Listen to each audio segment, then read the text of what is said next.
friends, into configurations, and today we have the LG F70 here, and we're going to do a complete review of this device. So first of all, I'd like to thank Mobile Stores for providing the device for review. So thank you, Mobile Stores. And now let's take a look at the device, and you can see this is the device. It's LG F70, and it sports a 4.5-inch display, as you can see here. And the device's biggest advantage is that the device actually supports a 4G network, so that's the biggest advantage. Apart from that, this is very similar to the LG L80 devices that we have already seen. So this device is a 4.5-inch display. Let's take a look at the key placement of the device. You could see the top side has stereo and a VGA camera here, and you could see the bottom side have two capacity buttons and one hotkey. The device is actually a single SIM device, so usually LG provides 4 capacity buttons on the bottom side in the case of dual SIM device, but this device is a single SIM, so that's why they have provided a 3-button configuration, that is a 2 capacity button and 1 hotkey, just like you see in the Samsung devices. So they have provided the same. And on the right hand side you could see the unlock button, power unlock button, and you could see on the top side a 3.5mm audio jack and a noise cancellation mic here. And on the left hand side you have the volume rockers, and on the bottom side you have the USB 2.0 and the and the voice reception mic here. And on the back panel you could see the LG has given a signature back dotted finish, that is the same for all the LG L80 and all these devices, so that's the same here. And you could see they have provided a plastic material on the back side, and a 5 megapixel camera, LG logo, LED flash, and the speaker on the bottom. So these are things that when I talk about the design of the device doesn't have a Gorilla Glass protection, so that is a little disadvantage. But overall, considering the design, I must say this device is pretty nice for the design. They have not provided a thick edge on the side, so that's very slim. The device, you could see that the edges are really very short, so it's not so broadened, so that looks really nice. So the design of the device is pretty nice, I can see. And now let's just turn on the device and see what are the features inside it.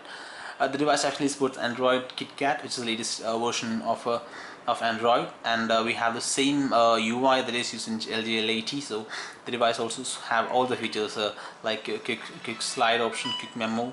You can see the Q slide options. All these features are installed in this device, also available in this device also. That's quite nice. So let's unlock the device. You could see, okay, now this is the OS. You can see similar LG L80, the same OS is there, so there's nothing so special, but the UI has a very good advantage of a lot of multitasking. We'll be seeing all these things in detail. So let's go into the dialer first. So you can see this is the dialer, and it looks very similar to the LG L80, what we see in LG L80, so that's very similar. And let's go to the messaging. You can see that the keypad, this is the keypad, and it's pretty responsive. There is no issues in there. It's quite responsive. So it doesn't support shift key that you see in devices, so this is not supported in this device. So that's a little bit disadvantage, but not that much. So that's also there.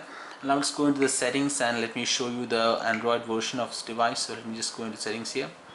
So I'm going to go into settings, and they have categorized into different categories like network, sound, display, the same that you could see in the LG L80. So that's same here. Wi-Fi here, you could see Bluetooth, mobile data. Let me just go into the software version. You could see Android and about phone, and you could see software version here 4.4.2. that means the device actually supports KitKat version, which is the latest one.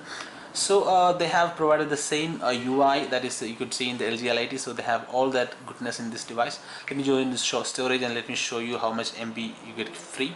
So you could see out of 8 GB you could get 1.47 GB. That's quite low, but the device has a lot of customization, so that's why it's very legible to see that 1.47 GB is only free. But they have provided the whole memory as an internal memory, so you can install up to 1.47 GB completely. Normally what you see is that in a lot of devices they're partitioning into phone memory and internal memory, but in this device you could see it's unified memory, so you can install 1.47 GB of apps in this device. So that's very nice. And let's go into the apps, and let me show you how many RAM is left in this device. The device actually supports a 1 GB of RAM, and you could see the device has a 400 MB of RAM free. So that's also nice. So the device, the RAM and the memory is quite nice, quite decent, I can say. And let's take a look at the other things in this device, like the drop down menu. You could see that there is a Kik Memo available, the Q slide, which is actually the multitasking in this device, and you could see sound, Wi-Fi, data, rotation, location, and Bluetooth, Wi-Fi hotspot is also supported. So you could see NFC is also supported. So this is a lot of things that I found really interesting in this device. So overall, the dropper menu is also same as what you can see in the LG L80. So let's go into settings, and let me just show you what are the things inside settings. So you could see this is network settings, and you could see Wi-Fi is there. You can actually thread tethering is also there. Wi-Fi hotspot, Wi-Fi tethering, Bluetooth tethering, all these things are supported, and that's also quite nice. Let me go into sounds. You could see sound profile, volume, quiet mode is available, which you can just turn on this and device will be quiet. That means you won't get any calls. It will be all muted, so that's also nice. And you can see the phone ringtones, notification sound, all this you can just display. Let me show you the display. And they have provided a night brightness mode, which if we enable that, the brightness will be very much low, so this is suitable for using in night time, so that's nice. So that's also available there. And you could see screen timeout, screen off effect. So this is actually retro TV. That means the screen turning off device. This is actually called the effect. So that's, we can actually choose a lot of effects. If you just go into the black hole, the device will be turning off in different types. So that's also there. So that's also there, available in there. You can see the smart screen, that's also there. You can also see the smart video, that means the smart pause feature. That's the same available in here also. So you can see general features, and rest of things are very normal things, that nothing to say about that. Now let's go into the gallery and let's check out some images and see how the device performs in the case of the performance. So let's take a look at that. So you can see this is an image, and let me just zoom it for you. So you could see the device is quite nice in the case of display quality. So I have actually decreased the brightness for my convenience to video recording. So actually the device has a very bright display. So the device is actually from the LG, so there will not be any issue in the display quality. You can see the device is very smooth, and the viewing angles, you could see the viewing angles are also very nice. There is no issues in the viewing angles. So the device gives a very uniform display quality from almost every angle. So I must say the device has a very good display quality. The display issue is not much in this device, so that's also nice. Now let's take a look at the 720p video playback and a 180p video playback. This is actually I think it's a, let me just play this actually as a 180p video, and you can see the device is able to play it very smoothly. The sound quality is very nice, so you can see the device is able to play it very smoothly. There is no issues whatsoever in this device in the case of a video playback. It's a very smooth. There is not a bit of no buffering in this device, so it's very smooth, I can say. So 180p video playback is supported in this device, and let's take out 720p video playback just for you'd see no, it's 180p video. Let me show you the 720p video playback. So you could see the 720p video playback is also very smooth. There is no issues in there, and they have also provided the options like you can actually multi-window facility is also available. That means you can actually size your media player and you can take it wherever you want. So they have also provided the same feature that you could see in the LG L80. Then you can also adjust transparency of this device. So if you want to be transparent, you can just adjust this bar and the video player will be transparent. So these are really nice features they have provided. So the multi-window feature is also available in this device also. So that's very nice. If you don't want it, you can just close it out. So overall the device has a very good UI. That's what I can say. The UI of the device is very nice for this price range. They have a multi-window facility. They have also provided the Q slide option, which you can just Kik Memo option that you can just take out, and you can just take the notes and it will be displayed on the, we have already seen that. Let me just show you that. So this is actually the Kik Memo, and you can write down whatever you want, and you just have to minimize it, and you could see that will be remaining on your screen. So that's very convenient. If you write down any number, it will be remaining on the screen and it won't disturb any of your tasks, and you can just directly dial that number from the display itself. So you don't need to take out any pen or paper. So that's very nice. So they have provided the same feature in this device also. That's very nice. And if you don't want it, you can just close it out. So these are the really nice features that they have provided in this device, which I really liked about. Let me just show you the camera performance of the device. For instance, you could see this is the camera interface, and it's very similar. That also supports a 9-point touch feature that is also you could see in this other devices. So they have given the same user interface, and all the options are there. You can actually use the cheese shutter. That means you can just say the word cheese and device automatically capture it. Brightness, autofocus, you can adjust the image size here. You can also have options to choose of autofocus, manual or face tracking mode. In the face tracking mode only the device will be able to detect faces, so that's there. And you have ISO adjustment, white balance, color effect, timer, geotagging, shutter sound, volume key, storage, internal storage. You can, all these things are available. And now let's take a look at the camera, and let me just show you how well this camera is done. The device actually supports a 5 megapixel camera with a 180p full HD video recording. So let me just show you that. So you can see the focusing is quite instant. There is no issues in the focusing, and the device supports a 4x zoom. I can see here the device actually supports an 4x zoom, so that's also there.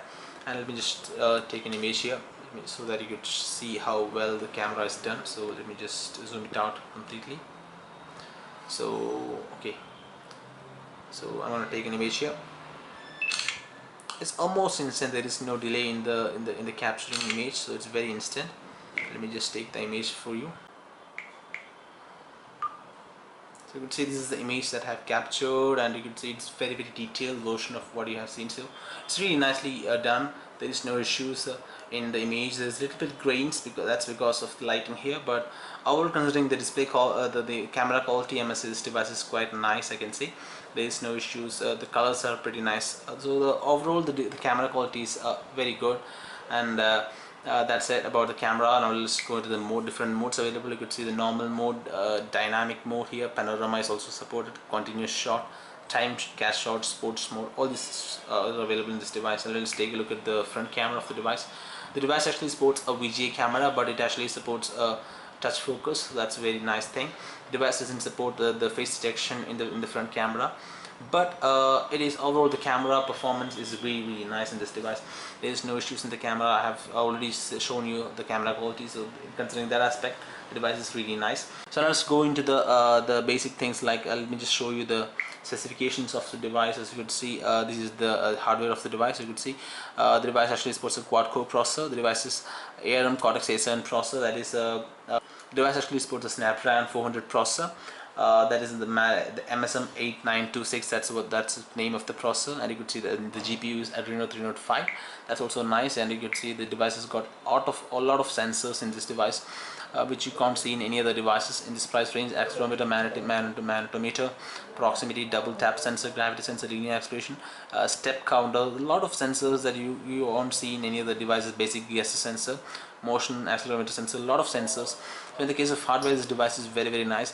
Let me just show you the touch input. So you could see I have already run this benchmark, and you could see it's 5-point touch, so that's also nice. So let's go into the benchmarks of this device. Let me just show you the benchmarks here. So I have already run the benchmark Ninamark 2, and let me just show you the score. You can see the score of Ninamark 2 is 59.8, which is a really nice score for this device. So it's almost getting the maximum. So the gaming of this device will be really nice. I can say the device actually supports Adreno 305 GPU, so the gaming will be very nice. And let me just show you the Antutu benchmark here. The device actually scored a 17,495 in the Antutu, and you can see this is a detailed score. Overall, the device has a very good the benchmarking. So considering that aspect also, the device is quite nice. So we have seen the hardware. The device has got a lot of software. The device has got 1 GB of internal memory, 1 GB of RAM, of 8 GB of internal memory. The camera, 5 megapixel camera, was also great. The VGA camera is also good. So overall, considering all these aspects, I must say this device is very nice for the price. We are getting a very good display, very good camera. Now it's time to give a positives and negatives to the device. I must say the first positive thing is the display itself. The device has got a very good display. Even if the device is not having that much high resolution, that is, the device actually sports a 480 to 800 pixel display with the 2.7 ppi, but the display quality is quite nice. I can't see much pixels in this device, so I must say the display is the first thing. And the second positive thing is the performance. I must say the device is really nice in its performance. We have seen the HD video playback. It was just smooth, but pretty smooth, I can say. So the performance is the second thing. And the third thing is the internet speed. As I have already pointed out, this device supports 4G, and also the device actually has a 42 Mbps 3G network, so that will give a very good internet speed. So in the case of internet speed, this device is the best that you could get in this price range. And the Bluetooth version is 4.0 with 820p, so that's also there. And the fifth thing about this device, the fifth positive thing, is the battery backup. The device actually supports a 2440 mAh battery, which will be enough to provide battery in a very good battery backup for this device. So the device actually supports 4.5 display, with a quad-core processor. The 2440 milliampere battery will be more than enough for this device. So in the case of battery backup, this device is very excellent. The only thing that I found negative is the internal memory, that is the low internal memory. So 1.45 GB is only what you get for usage. So that is the only thing that I found negative. The rest of things are really nice for this device. A very good UI, a very good design, very good display, very good camera. So considering all this aspect, I must say this device is a very good option for this price. So that's all about the LG F70. So thanks for watching this video, and if you like this video, please hit like and stay subscribed. Thank you.